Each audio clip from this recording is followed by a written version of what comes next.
En nombre de la Unidad de Género, Diversidad e Inclusión Educativa y el Departamento de Formación y Evaluación Docente de la Coordinación General de Formación Profesional de la UABC, les damos la bienvenida al ciclo de conferencias Docencia, Cultura de Paz y Derechos Humanos, que tiene como propósito crear espacios de reflexión que conduzcan a la sensibilización docente sobre los diferentes ejes temáticos que inciden en los entornos educativos y que contribuyen a una cultura de paz.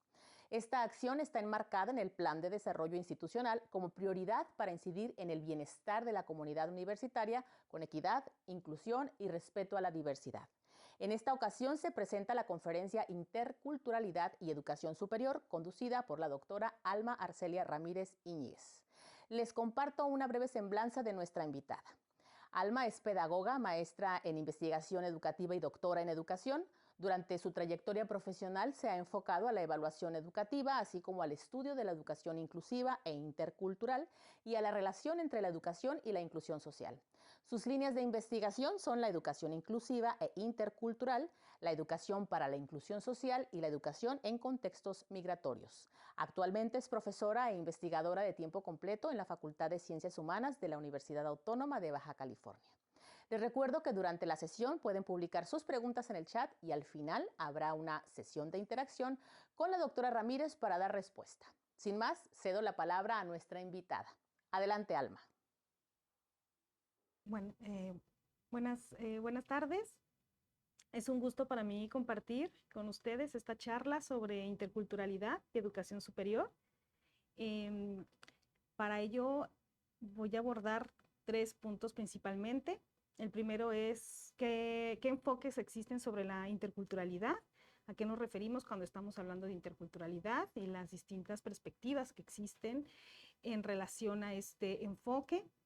Después abordaré el tema de la interculturalidad en la política de educación superior, cómo se está abordando este tema y cómo se está o se pretende trabajar dentro de las instituciones de educación superior en relación con el tema de la interculturalidad. Y por último, les hablaré de las estrategias educativas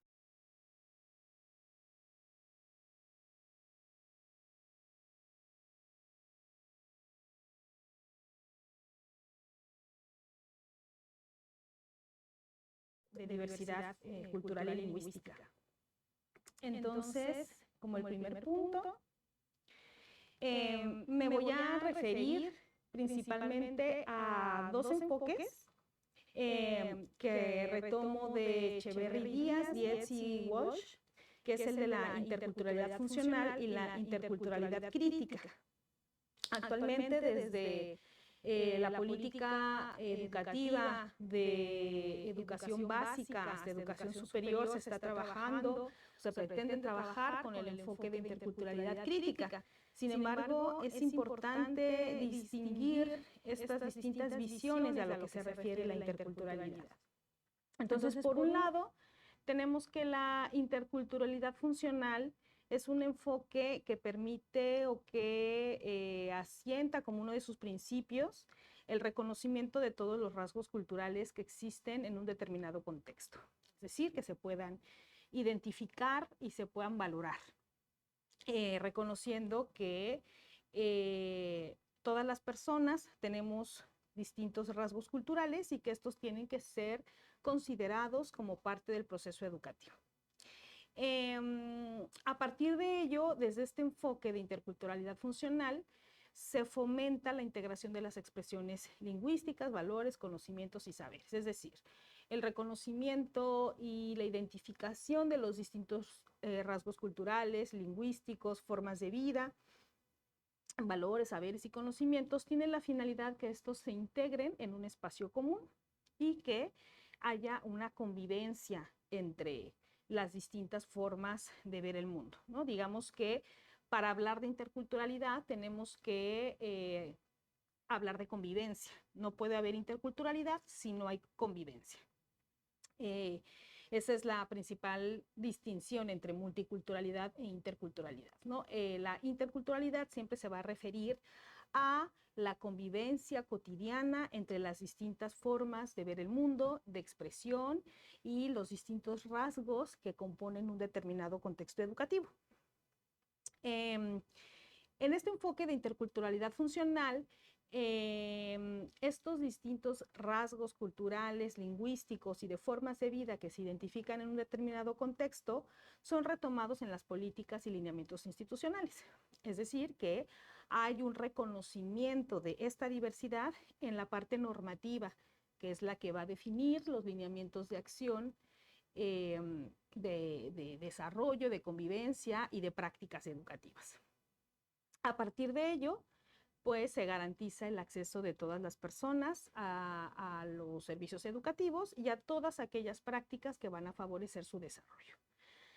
Dentro de esta perspectiva, la importancia de reconocer los distintos rasgos culturales, formas de vida, formas de ver el mundo, códigos lingüísticos, tiene la finalidad de que todas las personas tengan la misma posibilidad de acceder.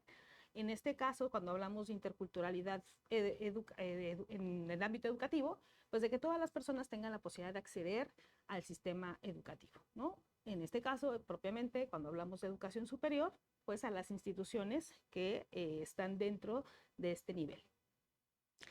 En este sentido, presenta una visión igualitarista, es decir, la pretensión de considerar este enfoque dentro de educación es que todas las personas tengan las mismas condiciones de acceso a la educación superior, ¿no? En este caso que nos estamos refiriendo a este nivel educativo. Esto es lo que plantea la visión funcional de la interculturalidad. Sin embargo, dentro de esta visión no se contemplan las desigualdades que puede haber o pueden existir entre estos distintos rasgos culturales o formas de ver el mundo. Es decir, se asume que todas y todos somos diferentes, pero no se analizan cuáles son las desigualdades que pueda haber dentro de estas diferencias. En este sentido es que surge el enfoque de interculturalidad crítica, como no solamente el reconocimiento de todos los rasgos culturales presentes en un determinado contexto, sino también el análisis de las relaciones de poder. Es decir, se parte de la premisa de que socialmente hay distintas relaciones de poder entre las diferentes sectores o rasgos culturales que pueden estar presentes en los distintos grupos sociales. De tal forma que desde la interculturalidad crítica se cuestionan estas asimetrías. Desde este enfoque no se parte de la idea de que todas las personas se pueden desenvolver o tienen las mismas oportunidades, sino que se visibilizan que para acceder a las oportunidades y desarrollos educativos, al desarrollo o toma de decisiones políticas o a la participación que puedan tener ciertos grupos dentro de su ámbito social y educativo, existen desigualdades. Es decir, que no todos los rasgos culturales son valorados de la misma manera ni reconocidos de la misma forma. En este sentido, se reconocen que hay disparidades entre los grupos. Esto se puede ver claramente en ciertos grupos que históricamente han estado socialmente en mayor vulnerabilidad de la exclusión social, como pueden ser los grupos de poblaciones migrantes que han tenido que verse forzados a la movilidad por diferentes condiciones económicas, sociales, laborales o de violencia y que han tenido que moverse de sus lugares de origen a otros lugares en donde puedan desenvolverse de una mejor manera. Sin embargo, al moverse, al migrar, se encuentran en un contexto en el que los rasgos culturales y lingüísticos que tienen estas personas no son valorados de la misma manera que los rasgos culturales o lingüísticos de la región a la que migran, ¿no? Y por lo tanto, desde la interculturalidad crítica se visibilizan esas desigualdades, es decir, se toman en cuenta. Y esto es importante porque a partir de esta identificación es que se puede valorar cuáles son las oportunidades reales de acceso y desarrollo que hay en educación en todos los niveles educativos, es decir, desde básica hasta educación superior, cuáles son las oportunidades reales de desenvolvimiento, de desarrollo de procesos de aprendizaje, de posibilidades de participación, etc. En este sentido, cuando se analizan estas distintas desigualdades es que se pueden identificar los componentes de la vulnerabilidad social y los principios que la originan, ¿no? Si estamos hablando, por ejemplo, de los sectores que tienen o como condición de vida la movilidad debido a cuestiones de violencia, a que se han visto forzados a migrar por condiciones precarias laborales, económicas, sociales, etcétera, es que se tienen que considerar que estos grupos están en mayores condiciones de desigualdad dentro de grupos que no tienen estas características, ¿no? Y que sus rasgos culturales, lingüísticos que traen consigo dentro de los procesos de movilidad muchas veces no son considerados o valorados de la misma manera que otros, ¿no? Entonces, esto es lo que visibiliza la interculturalidad crítica. Este enfoque se articula con otros como el enfoque decolonial, el cual nos permite visibilizar cuáles son las necesidades o las exigencias de los sectores de la población históricamente más excluidos, como pueden ser los grupos, los sectores de personas afro e indígenas, personas migrantes, y la interseccionalidad de todas estas características, ¿no? Es decir, personas que están en mayores condiciones de vulnerabilidad a la exclusión por su condición de raza, género, lengua, cultura, que se interseccionan y los ponen en un mayor desventaja frente a otros grupos que están, digamos, en un plano más hegemónico y que tienen un mayor poder de decisión en las relaciones de poder. En este sentido, desde este enfoque se analizan cuáles son las jerarquías que se establecen como producto de un sistema moderno, capitalista, blanco, patriarcal y occidentalocéntrico. Es decir, que este sistema, cómo opera dentro de las instituciones educativas y cómo se hacen distinciones entre el alumnado o el profesorado que forma parte de una comunidad y que por sus rasgos culturales, sus condiciones económicas, sus condiciones de género, sus prácticas cotidianas de vida, están en una condición de mayor desigualdad porque no son valorados de la misma manera o tomados en cuenta como rasgos que están dentro de este sistema y que están en una posición, digamos, de mayor jerarquía que otros. Entonces, se identifica en una estructura social que determinados grupos tienen mayores condiciones de bienestar por sus características culturales, étnicas, religiosas o lingüísticas. Algunos grupos dentro de esta jerarquía se encuentran en una mejor posición que otros grupos que, digamos, están subalternizados, es decir, que se minorizan o se posicionan en un nivel menor jerárquicamente dentro del valor que se les da a las características de las relaciones sociales que se desarrollan dentro de una institución educativa. Por lo tanto, desde este enfoque se posibilita la reflexión de la multidimensionalidad de las relaciones de poder, es decir, que se analizan cuáles son las distintas características que implican las relaciones humanas por sus cualidades culturales, lingüísticas, de género, económicas, sociales, geográficas, etcétera, ¿no? Y a partir de ellos que se pueden identificar qué sectores de la población dentro de una institución de educación superior pueden estar en mayores condiciones de vulnerabilidad. Tenemos algunos principios que pueden orientar estos procesos que tengan la intención de retomar el enfoque intercultural. Uno de ellos es que se valoren los conocimientos, saberes y lenguas que se han considerado minoritarias en la escolarización. En el caso del sistema educativo mexicano, la lengua vehicular desde educación básica a educación superior es el idioma español, teniendo en cuenta que tenemos una diversidad de lenguas indígenas que no han formado parte de la estructura tradicional del sistema educativo, ¿no?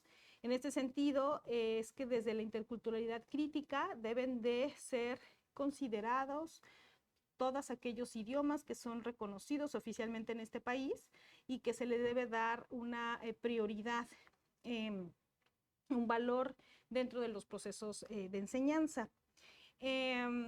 Para ello es muy importante que existan mecanismos de participación de los sectores que se han encontrado o que se encuentran en mayor desventaja por sus referentes culturales o lingüísticos dentro de las instituciones. Es decir, asegurar que haya mecanismos de participación para que puedan expresar y tomar acción en relación a sus propios procesos de formación.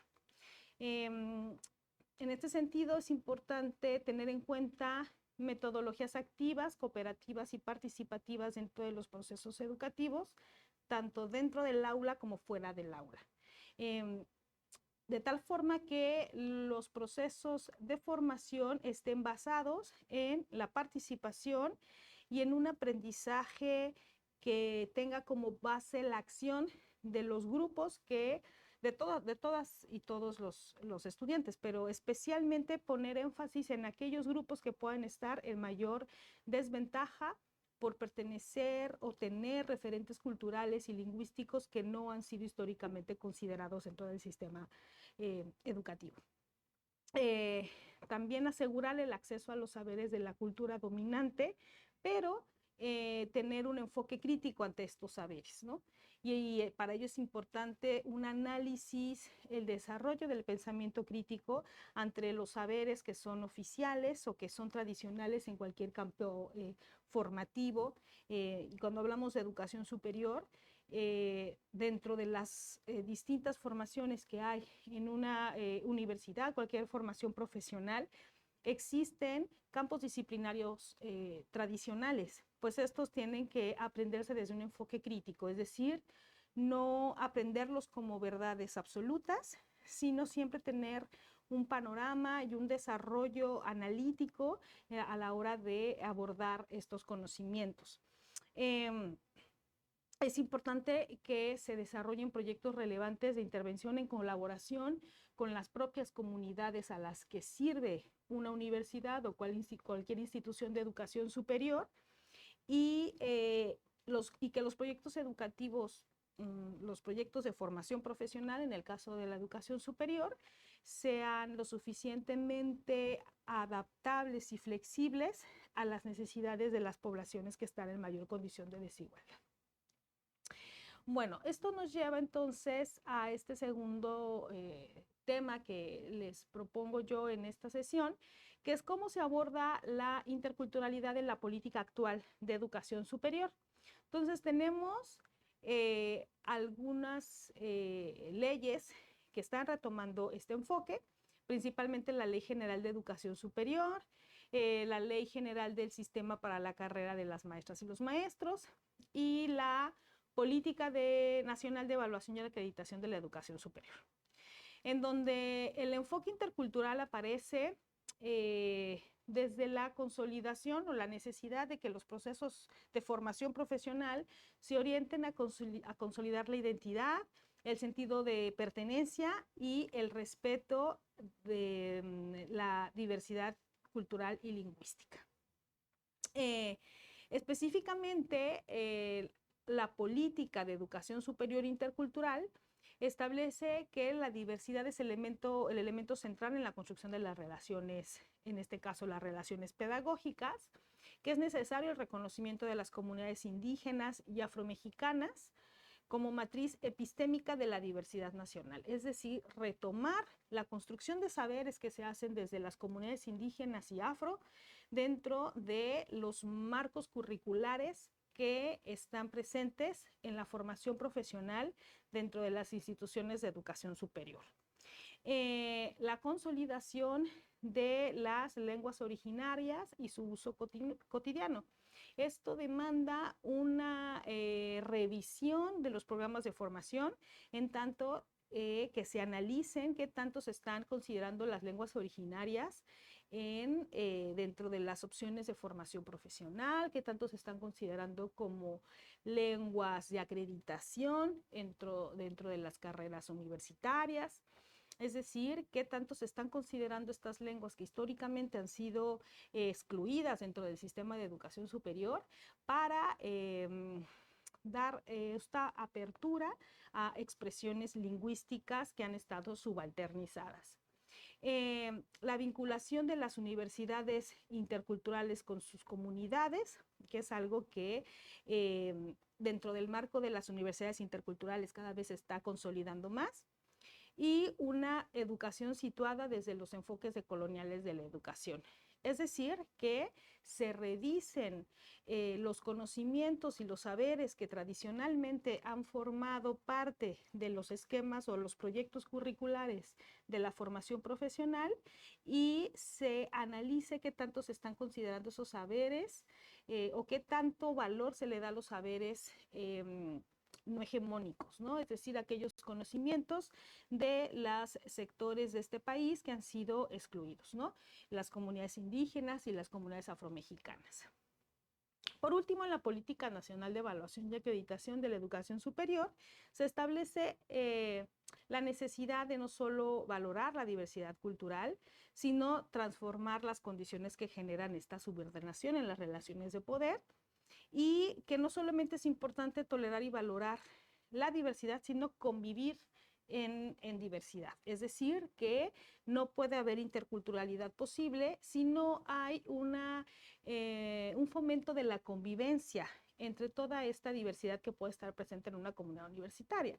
Por lo tanto, no es suficiente, por ejemplo, hacer festivales de expresión de diversidad cultural o eventos puntuales que expresen la diversidad, sino que esta tiene que estar presente en la vida cotidiana de las comunidades universitarias. La complementariedad e interacción entre saberes, es decir, entre saberes tradicionales, saberes que están dentro del marco científico, pero también aquellos otros saberes que se está reconociendo su valor en la formación profesional y que no habían estado incorporados o incluidos. El fomento de las relaciones desde la diversidad lingüística y cultural y considerar la diversidad de conocimientos y paradigmas en la investigación. Es decir, que no solamente sea el paradigma científico tradicional el que esté dentro de la formación profesional, sino también la consideración de otras metodologías para la construcción del conocimiento. Específicamente, si ya nos enfocamos al qué estrategias se pueden utilizar con este enfoque, dentro del campo de la investigación en educación intercultural, desde los enfoques críticos, se han identificado algunos puntos importantes. Uno es que dentro de los procesos de enseñanza-aprendizaje, ya es decir, dentro de las acciones que se pueden desarrollar dentro del aula, es que haya un ejercicio crítico de la docencia. Es decir, que tiene que estar presente de manera continua el cuestionamiento de las estrategias de enseñanza que se están utilizando, que el docente, la docente está utilizando, y que haga este ejercicio crítico de cómo dentro de sus estrategias de enseñanza se están desarrollando para la formación profesional en cualquier área del conocimiento.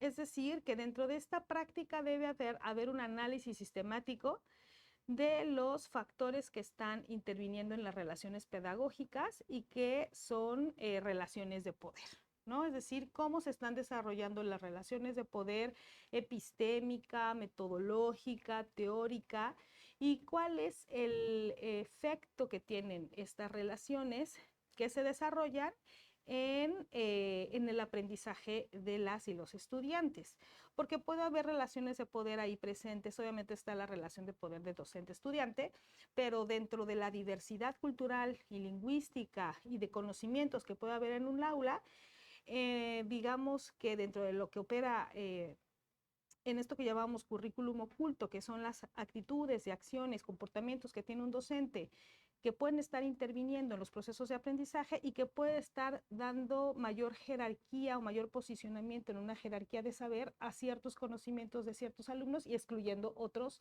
sin tener conciencia de ello. Por eso es importante este ejercicio crítico de la docencia. Después, dentro de estas estrategias educativas, es importante la cuestión de la formación ciudadana en la educación superior. En este sentido, es necesario revisar que la formación de saberes técnicos, que son parte de cualquier formación profesional, estén supeditados a una formación ética. Es decir, que la formación ética debe de ser superior, debe de ser la base para la formación de cualquier saber técnico. Y esto implica que se considere cuál es el bienestar que van a tener los que están formándose en una determinada disciplina o carrera, cuál es el bienestar colectivo al que va a servir su formación profesional, y que esta debe de ser la base de la enseñanza profesional.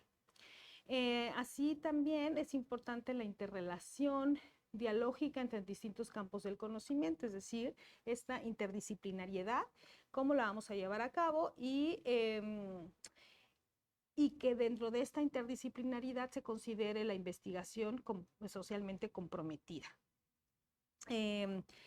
También considerar las estrategias docentes no solo en términos técnicos. Si estamos hablando de la necesidad de un ejercicio crítico de la docencia, estamos hablando de que las estrategias docentes no solamente es la aplicación de técnicas o la creación de determinados ambientes de aprendizaje, sino que también es necesario considerar cómo a través de la docencia estoy también formando éticamente a los estudiantes.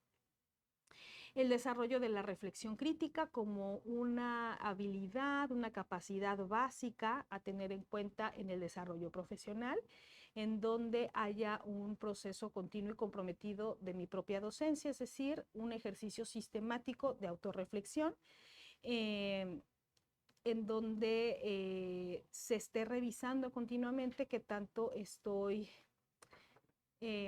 reproduciendo ciertas prácticas de desigualdad o favoreciendo la eliminación de esta desigualdad dentro de mis relaciones pedagógicas. En este sentido, otra estrategia educativa es que la experiencia sea la fuente de la reflexión y el cambio pedagógico. Es decir, hablar de una experiencia como una intención de provocar una nueva mirada del mundo. Es decir, que la formación profesional no solamente se quede en una formación de desarrollo de competencias, conocimientos o habilidades técnicas, sino que esa formación también implique una nueva mirada del mundo, una nueva mirada del conocimiento, y que sea un conocimiento que se utilice no para reproducir desigualdades, sino para contrarrestarlas. En ese sentido, los contenidos curriculares servirían como un medio para pensar la complejidad, la singularidad de las realidades, enfatizando siempre o provocando siempre la inquietud intelectual y afectiva que pueden tener los contenidos curriculares en los estudiantes, ¿no? Es decir, provocar un posicionamiento desde de los estudiantes ante el conocimiento que están aprendiendo, y que no solamente ese conocimiento sea vista como algo técnico a aplicar.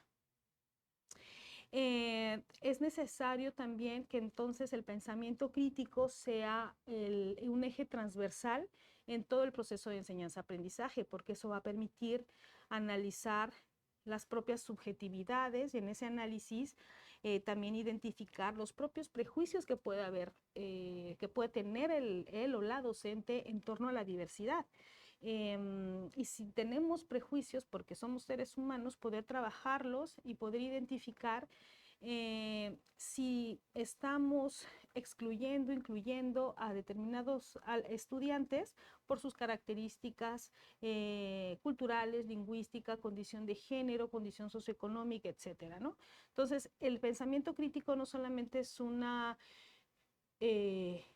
capacidad o habilidad que se fomenta en los estudiantes, sino que es un eje que debe de estar presente en el ejercicio de la docencia para entonces poderlo fomentar en las personas con las que estemos colaborando dentro de estos procesos de enseñanza-aprendizaje. Es decir, que no se puede enseñar nada que no se practica. Y un ejemplo de eso es que nosotros no podemos fomentar el pensamiento crítico en los estudiantes si no tenemos un pensamiento crítico en nosotras y nosotros mismos dentro de nuestras prácticas docentes. Esto implica la reflexión sobre la propia experiencia, ¿no? Resignificar nuestra propia experiencia para provocar que las y los estudiantes también estén resignificando sus propias experiencias de aprendizaje y qué tanto esas experiencias de aprendizaje están contemplando el análisis de las relaciones de poder, el análisis de las relaciones de desigualdad que pueden existir en la aproximación a los contenidos curriculares de formación profesional. Bueno, por mi parte sería todo. Si hay alguna pregunta, pues adelante, la podemos responder. Vamos a revisar aquí, a ver. Ok. Aquí tenemos una pregunta que dice, ¿cuáles pudieran ser algunos ejemplos de acciones de las y los docentes para considerar la interculturalidad desde su práctica? Bueno, la primera, yo diría que es identificar qué tipo de diversidad tenemos en nuestras aulas, ¿no? Y hablando concretamente de la práctica docente dentro del aula, ¿qué tipo de diversidad tenemos? Por ejemplo, yo en mi cotidianidad de mi propia práctica, identifico que la diversidad, obviamente está la diversidad de género, la diversidad geográfica, estudiantes que vienen de diferentes partes o diferentes ciudades, diversidad lingüística, en mi caso no la tengo presente, y también existe diversidad de condiciones de base para lograr el aprendizaje, es decir, condiciones estructurales que impactan en el trabajo del proceso o en el desarrollo del proceso de enseñanza-aprendizaje. Entonces, es identificar qué tipo de diversidad tengo. Hay evidentemente la diversidad de aprendizajes y diversidad de formas de aprender y estrategias de acercarse a los contenidos. Entonces, es identificar esto y reconocer que ciertos grupos dentro de esa diversidad que tengo en las aulas van a estar en mayores condiciones de desigualdad en relación con la estructura de la propia institución. Es decir, que la institución puede crear o puede tener ciertas barreras para el desarrollo de los aprendizajes en ciertos estudiantes.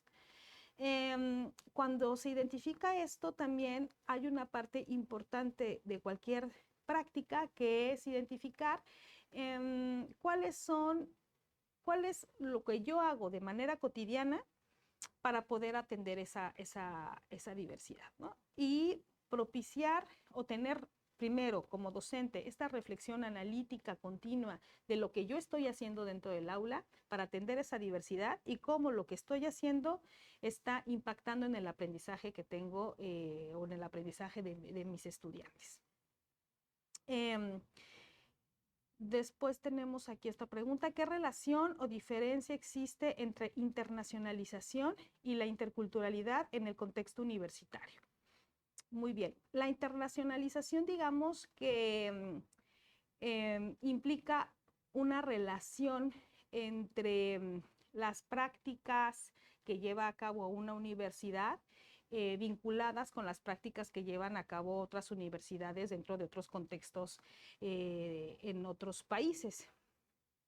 Esto podría tener una característica obvia de interculturalidad cuando hay intercambios, ¿no? De estudiantes a otras universidades o profesores o a la inversa, ¿no? De profesores y estudiantes de otros países que vienen a la universidad donde nosotros estamos trabajando y colaborando. Sin embargo, la interculturalidad se lleva o es un enfoque que nos permite trabajar con la diversidad, aunque no haya internacionalización. Es decir, la interculturalidad no está supeditada a la internacionalización, porque la interculturalidad la vamos a encontrar en nuestros contextos de diversidad cotidiana. Todos los contextos hay diversidad cultural y lingüística, además de la diversidad de género, socioeconómica, de aprendizajes, etcétera. Y la vamos a tener presente aunque no haya internacionalización. Yo diría que esa es la diferencia. Muy bien, pues esas son todas las preguntas.